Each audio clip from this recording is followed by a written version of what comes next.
I see a lot of women getting the implants in LA. I live in Hollywood. I am not gonna put something foreign underneath my skin unless it can also do something to help my life, you know?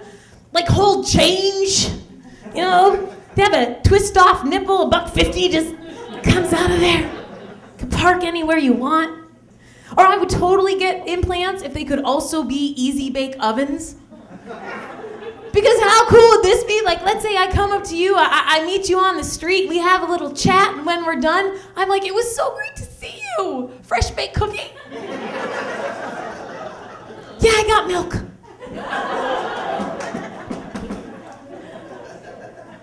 I feel like today, everybody's trying to be all hip hop, you know? You see these girls at the mall like, oh my God, Valerie, I just bought a pair of those sweatpants with the word on the butt. Mine says cracker. So if I sit to the right a little bit and the ER rubbed off, so now it just says crack.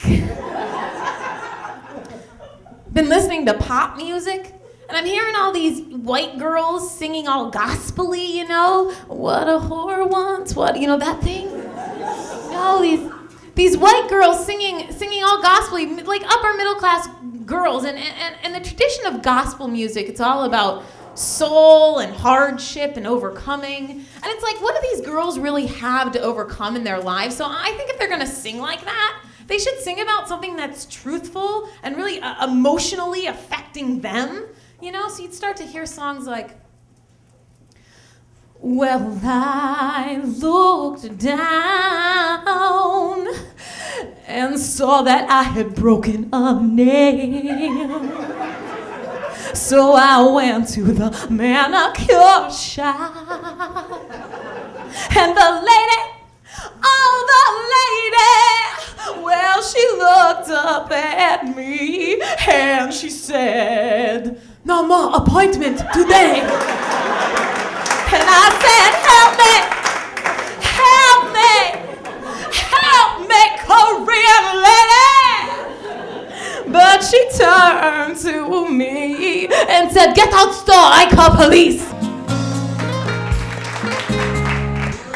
Hey, what's up? I'm from Texas. I'm from the Mexican part of Texas called Texas. Awesome. Me. Yeah. Have you guys ever lied so much on a resume that you're actually shocked that they give you the job? Like you lie so much that you actually want to talk to the company to make sure they're not messing with you? Like, hey, psst. Come here. Come here. Are you sure about this? Look at me, look at my resume. Do I look like an astronaut? It's like when I lie, I go all the way, you know, I don't do the like, I type 80 words a minute. I'm like, I went to the moon. And I do that because my sister is my fake boss for every fake job I have ever had. So when you're checking references, you're never calling a real company, you're calling my sister's house. So it's ridiculous because like my sister's like this 40-year-old Mexican mother of 3, so every time she answers the phone, she's like, hello, es NASA.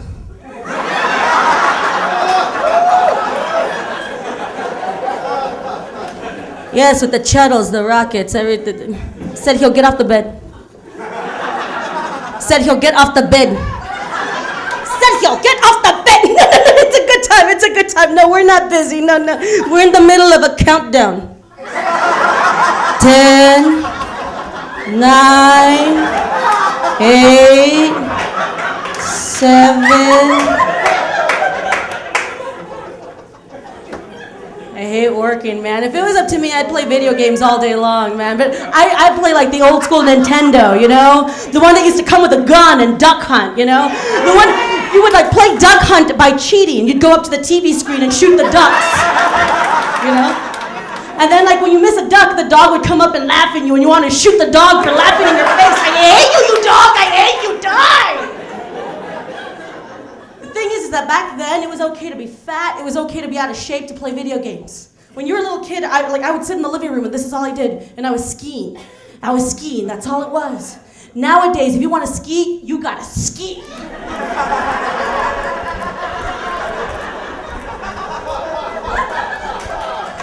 play tennis.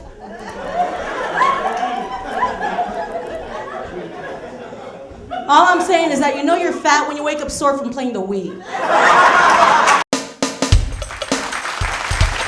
The ex-wife had enough to call me up. The ex-wife gonna call me up on my job.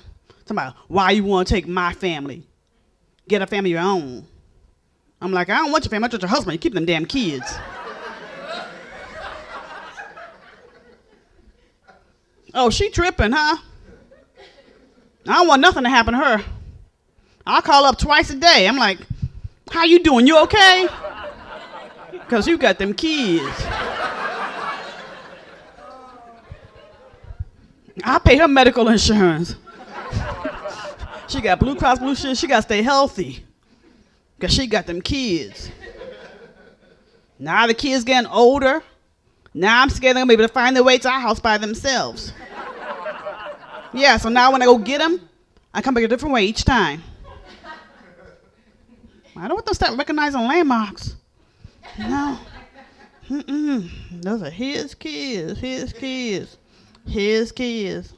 So tax time is here. Anybody start their taxes? Do their tax returns? He said, hell no, huh? Do that stuff. I went to school to do tax. I'm a CPA. Anybody know I am a CPA? Yeah, and that's why I do taxes. I used to do taxes for a living. Tax returns. That's like cleaning the damn toilet. You know, because no one wants to do it, right? They all come with the shit, right? They want to give it to you. Here you go. A big bag of they want to just give you, here, go through this stuff. Then they come in with attitudes. They're like, I don't want to be here. I'm like, well, I don't want to be here either. Let's just do this. And this one guy, I tried to help this one guy out, right?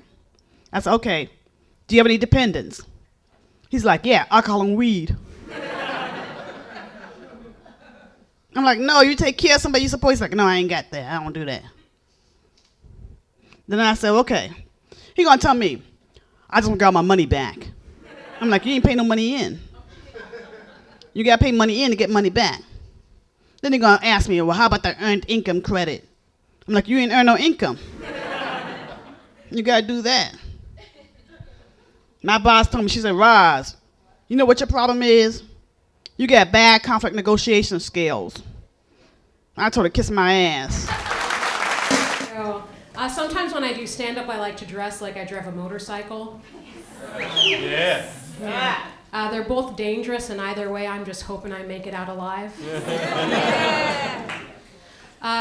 So I don't want to brag, but I am wearing new jeans. They're all ripped up. You may know the designer, Freddy Krueger. He hasn't had time to kill children because he's been too busy killing it on the runway. So apparently my jeans are saving lives. #slay. I did actually have to get new jeans because I grew out of my old ones, like a boss. I told my coworker, I was like, hey man, I need to lose 5 pounds. And he said, yeah, that's good to start. So I went to the gym. I tried out this new class. It's called Pound. That's a name. Yeah, the class, it actually basically combines playing the drums with aerobics. And I was like, yeah, finally, now I could go do this, 2 things I'm bad at in public. But really, any excuse to dance, I'm all about it. I love to dance. You may have guessed because of, stereotypes. Yeah. I just have to be careful who I'm dancing in front of. Like the other day at work, a song came on. It was really good, so I started dancing. And my see, I get all tongue-tied just thinking about dancing. I love it. And my coworkers, they're just like, stop. You look so white. I dance like a white person. I do. You know what? It's a talent. It is. I stand by that. Not everybody is physically able to dance like a white person. Some people, their bodies, they have a condition. It's called rhythm. But here's why, okay? When I was 8, something very traumatic happened to me. My family moved from New York to Montana. Home of the white people. So I can line dance real well. It was super hard on my social life. It was kind of like going from Sex and the City to The Revenant. Yeah. And you know, it's always hard being the new kid. It was really, really hard being the new black kid in Montana. I'd show up to school and it'd always be the same thing, just like me and one other black kid. My shadow.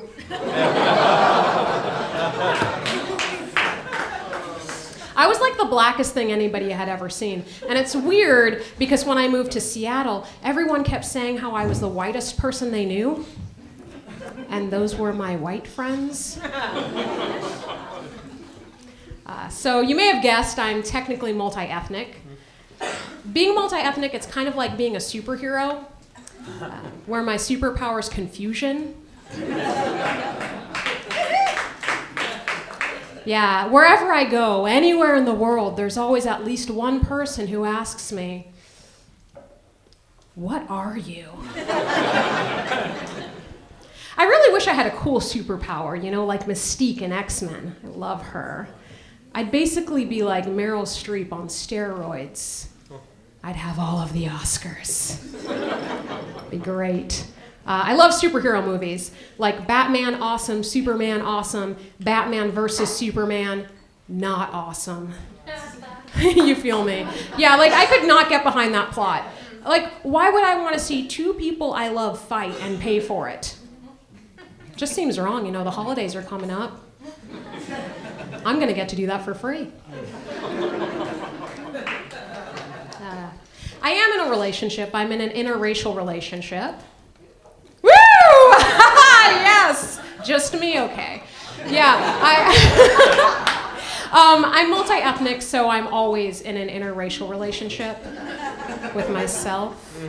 But when I date, I don't discriminate on race. You know, I've dated white guys, black guys, Indian guys, Latino guys. Listen, I love to travel. I don't have money to travel, so I date guys from around the world.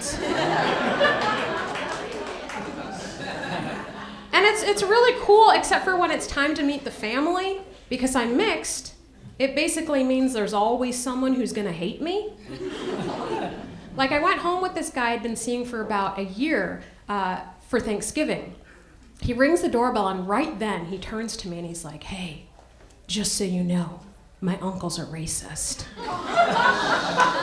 That's a true story. You know, he had to tell me then. Like, that timing was so bad, the Thanksgiving, it was so awkward, and the worst part was, like, his uncle wasn't even there.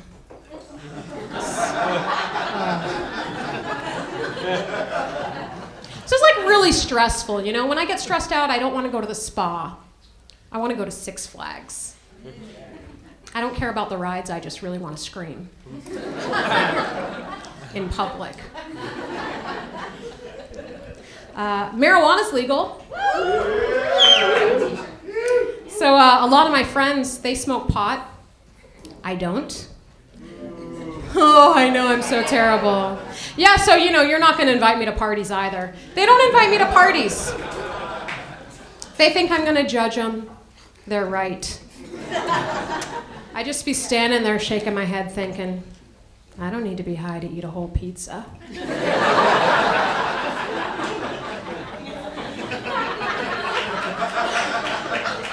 Pizza's delicious. You know. One of my guy friends, he's an awesome guy, a black dude, one of my favorite people, but he has like one of the worst names I have ever heard. I don't know what his parents were thinking.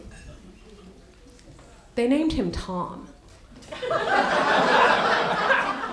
Not Thomas or Tommy, but Tom. Like, who would name a black boy Tom? His sister just had a kid. Now he's Uncle Tom. You know, got a great place out in the woods, invited us all there. I didn't go. Yeah, you did. Oh no, I had to call him. I was like, sorry, man. I'm not going to Uncle Tom's Cabin.